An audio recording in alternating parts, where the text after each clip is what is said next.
दोस्तों, क्या आपने कभी सोचा है कि दुनिया की सबसे बड़ी कंपनी भी गिर सकती है? अमेज़न ई कॉमर्स की वह दिग्गज जिसने हर साल अरबों डॉलर कमाए, लेकिन यूबीबी उसकी कहानी सिखाती है कि ऊंचाई जितनी बड़ी, गिरावट उतनी भारी। 1994 में जेफ बेजोस ने इसे एक छोटे गराज से शुरू किया था। 2020 तक इसका मार्केट कैप 1.6 ट्रिलियन डॉलर से भी ज्यादा हुआ।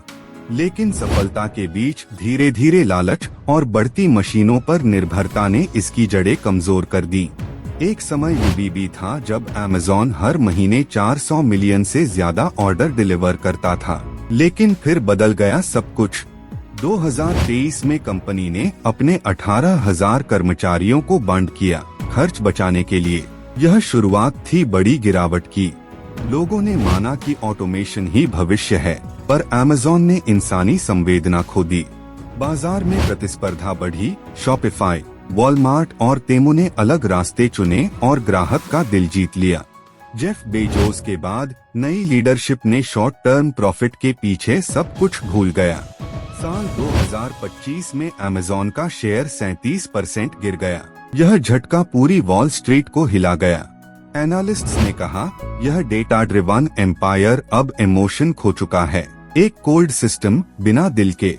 ग्राहकों को महसूस हुआ कि अमेज़न अब उनके करीब नहीं, बस एल्गोरिदम के भरोसे है। कहानी यहीं पर खत्म नहीं हुई, क्योंकि इसी दौर में एक शॉकिंग खुलासा सामने आया। अमेज़न ने अपने प्राइम लॉजिस्टिक्स इंजन पर इतना खर्च किया कि 5 वर्षों में कुल 100 अरब डॉलर का घाटा हुआ। ये घाटा ऐसा था जिसने पूरे बोर्ड को हिला दिया। सवाल उठा, क्या ग्रोथ ही सब कुछ है? जेफ बेजोस ने पहले ही कहा था, एक दिन अमेज़न भी फेल होगा, और ये भविष्यवाणी सच होती दिखाते लगी।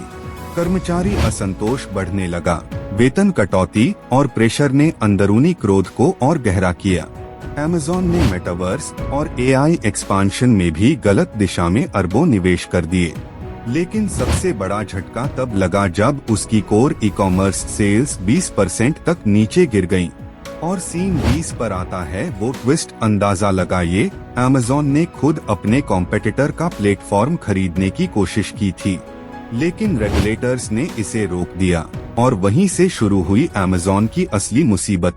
कानूनी खर्च और मुकदमे इतने बढ़े कि मुनाफा घटकर आधा रह गया। एआई रिकमेंडेशन में बायस के आरोप लगे, जिससे ग्राहकों का भरोसा टूटने लगा। वही बेजोस का बनाया विश्वसनीय ब्रांड अब लगातार सवालों के घेरे में था। दुनिया के निवेशक पीछे हटने लगे, और कंपनी ने डाइवर्सिफिकेशन की कोशिश में क्लाउड को भी खो दिया। AWS जैसी पावर हाउस अब प्रॉफिट नहीं कमा पा रही थी, कॉस्ट बढ़ रही थी, क्लाइंट कम हो रहे थे। जेफ बेजोस का एक पुराना इंटरव्यू वायरल हुआ जहां उन्होंने कहा था, इनोवेशन के बिना सर्वाइवल असंभव है। और सच यही था। अमेज़न नवाचार करना बदल चुका था। उसने रिस्क लेना छोड़ दिया। सब प्लेटफॉर्म्स एक जैसे दिखने लगे, प्रोडक्ट्स में कोई सोल नहीं। ग्राहक फिर छोटे पर्सनल ब्रांड्स की तरफ लौटने लगे, ह्यूमन टच की तलाश में। मार्केट एनालिस्ट्स ने इसे डिजिटल फटीग कहा। टेक्नोलॉजी की अति ने भरोसा तोड़ दिया। फिर चुनाव आया, कट कॉस्ट्स या फिर लोगों में फिर से भरोसा जगाओ। उन्होंने पहला रास्ता चुना, और वही सबसे बड़ा गलती साबित हुआ। कटिंग से शॉर्ट टर्म राहत मिली, पर लॉन्ग टर्म में ब्रांड की फाउंडेशन हिल गई। अमेज़न ने अपने वर्कर्स की जगह पूरी तरह एआई को प्रिम रोल दिया, लेकिन लोग दूर हो गए। एनालिस्ट्स ने लिखा, टेक ने अमेज़न को एफिशिएंसी दी, पर एम्पैथी छीन ली। धीरे धीरे अमेज़न का नाम ट्रस्ट से जुड़ा नहीं, बल्कि मोनोपोली से जुड़ गया, और यही परसेप्शन डाउनफॉल का कारण बना।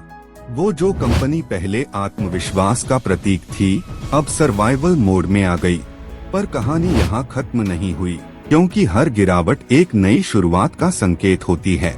अमेज़न ने नए सिरे से छोटे सेलर्स को एम्पावर करने के लिए कदम उठाए।